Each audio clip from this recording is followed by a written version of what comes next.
Ya, terima kasih.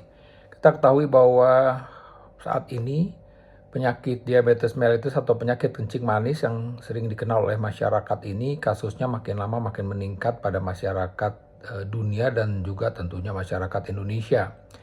Dan kita tahu bahwa penyakit diabetes mellitus ini adalah penyakit akibat gaya hidup, walaupun juga kita bisa bilang faktor genetik juga cukup berperan di dalam seseorang mengalami atau menderita penyakit kencing manis ini. Dan bagaimana sih dalam kita mengobatin pasien-pasien dengan diabetes mellitus? Memang dua hal ya. Kalau bicara soal mengobati penyakit ini, kita bukan saja konsentrasi terhadap obat-obatan, obat-obat medikamentosa ya, tapi juga obat-obat atau pengobatan non farmakologik, artinya pengobatan yang bukan dari obat. Tentu di sini bicara soal gaya hidup.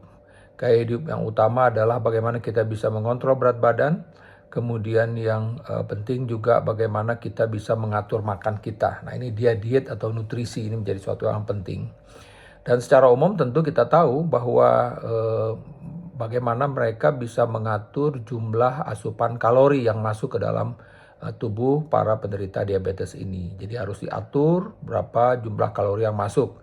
Tentu ini juga disesuaikan dengan berat badan, ya, tinggi badan, dan umumnya memang perlu konsultasi gizi, ya, diet gizi, ya, perlu diketahui oleh para penderita kencing manis. Umumnya kalau penderita penyakit kencing manis sudah kronis, biasanya mereka juga pernah berhubungan dengan dokter spesialis gizi klinik atau ahli gizi. Dan secara umum untuk masyarakat ya kita tahu prinsipnya adalah bahwa kita menghindari makanan-makanan yang mengandung karbohidrat simple ya. Jadi seperti misalnya gula pasir, nasi. Nah, itu kita berusaha untuk menghindari makanan tersebut dan kita berusaha untuk mengkonsumsi karbohidrat yang kompleks ya, di beras, misalnya beras merah ya, kemudian unsur gula dari buah-buahan, tapi tetap juga kita harus memperhatikan jumlah kalori yang dikonsumsi. Nah, secara umum prinsipnya semua makanan bisa dikonsumsi oleh penderita diabetes. Yang penting adalah jumlahnya, dan sekali lagi kita menghindarin karbohidrat simple tadi, seperti misalnya dari gula pasir. Nah, kemudian apalagi sih bagaimana mengatur makannya? Ya, saya rasa tadi nih kita secara umum aja, misalnya seseorang berat idealnya berapa sih, misalnya 50. Oke, berarti dia harus mengkonsumsi, kalau kita ambil 30 kalori berarti sekitar 1.500. Nah, kemudian kita hitung berapa sih kebutuhan proteinnya. Kalau misalnya kita hitung misalnya 50, oke, perhitungan protein bisa 1,5 gram sampai 2 gram, dan juga tergantung dari apakah ada gangguan pada ginjalnya atau tidak. Karena sekali lagi salah satu komplikasi dari pasien-pasien dengan diabetes mellitus ini adalah gangguan ginjal. Nah, ketika ada gangguan ginjal, maka jumlah proteinnya juga harus diperhatikan. Lemak kita juga harus perhatikan. Biasanya pasien-pasien penderita diabetes mellitus ini juga mengalami peningkatan kadar kolesterol atau asam urat. Nah, ini pun juga mereka harus perhatikan ini, dan kalau itu memang terjadi, selain mengkonsumsi obat-obatan untuk obat anti kolesterolnya, mereka pun harus juga mengkonsumsi, juga mengatur makannya, menghindari makan-makanan yang berlemak. Kemudian mengenai ya, sekali lagi kadang-kadang kita tahu bahwa makanan-makanan kita itu selalu dicampur dengan kadar gula yang tinggi. Nah, makan-makan seperti inilah yang harus kita hindarin tentunya. Ya, makan makanan yang dengan nilai gula yang tinggi itu tentu harus kita hindarin.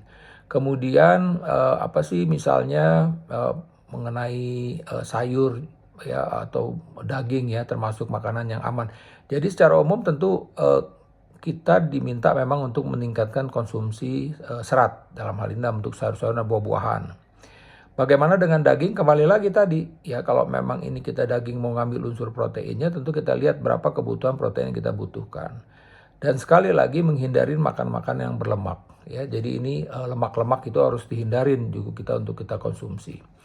Nah, kemudian jadi secara umum ya, menurut saya bahwa para penderita diabetes ini harus kontrol secara teratur. Ya, kontrol secara teratur ini untuk mengetahui apakah kadar gula darahnya terkontrol dengan baik.